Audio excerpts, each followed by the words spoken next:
പ്രണവ് മോഹൻലാൽ. ഈ ഒരു പേര് കേൾക്കുമ്പോൾ തന്നെ അറിയാം മോഹൻലാലിൻ്റെ മകൻ. അതിനുമപ്പുറം മോഹൻലാൽ എന്ന നടൻ്റെ പേര് മാറ്റിക്കഴിഞ്ഞാൽ പ്രണവ് എന്ന നടൻ ഇപ്പോൾ എവിടെ എത്തിയിരിക്കുന്നതിലാണ് പ്രധാന കാര്യം. 2003 പുറത്തിറങ്ങിയ പുനർജനി എന്ന സിനിമയിലൂടെയായിരുന്നു തൻ്റെ 13-ാം വയസ്സിൽ പ്രണവ് മോഹൻലാൽ മലയാള സിനിമയിലേക്ക് കാലെടുത്ത് വച്ചത്. മേജർ രവി സംവിധാനം ചെയ്ത ഈ ചിത്രത്തിലെ അഭിനയത്തിന് മികച്ച ബാലതാരത്തിനുള്ള കേരള സ്റ്റേറ്റ് അവാർഡും പ്രണവ് മോഹൻലാൽ നേടിയിരുന്നു.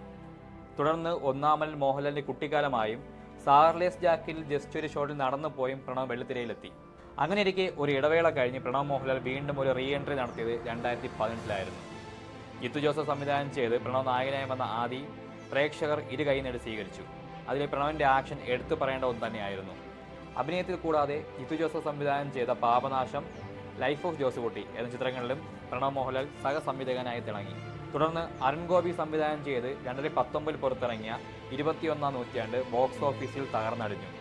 പ്രണവ് എന്ന നടനെ അച്ഛൻ്റെ ഏതൊരുവിധ കഴിവും ഇല്ലയെന്ന് പറഞ്ഞ് സോഷ്യൽ മീഡിയ പേജുകൾ പ്രണവിനെ കളിയാക്കി. തുടർന്ന് വന്ന മരക്കാർ അറബിക്കടലിൻ്റെ സിംഹം സിനിമയിൽ മോഹൻലാലിൻ്റെ കുട്ടിക്കാലമായി പ്രണവ് വീണ്ടും അവതരിച്ചു.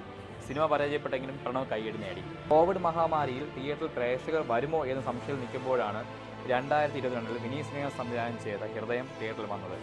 50% ആളുകളെ വെച്ച് മാത്രം സിനിമ പ്രദർശിപ്പിക്കുന്ന സമയത്ത് വൻ പ്രേക്ഷക പിന്തുണയോടുകൂടി 50 കോടി ക്ലബ്ബിൽ ഈ ചിത്രം ഇടം പിടിച്ചു. പ്രണവ് കല്യാണി കോംബോ തരംഗമായി മാറി. ഒരു ഹീറോ എന്ന നിലയിൽ പ്രണവ് മോഹൻലാലിൻ്റെ ഒരു കഴിവ് തെളിയിക്കൽ കൂടിയായിരുന്നു ഈ ഒരു ചിത്രം. തുടർന്ന് 2024 വിനീത് ശ്രീനിവാസൻ സംവിധാനം ചെയ്ത് തിയേറ്ററിൽ വന്ന വർഷങ്ങൾക്ക് ശേഷവും ബോക്സ് ഓഫീസിൽ ഒരു സൂപ്പർ ഹിറ്റ് ചിത്രമായി മാറി.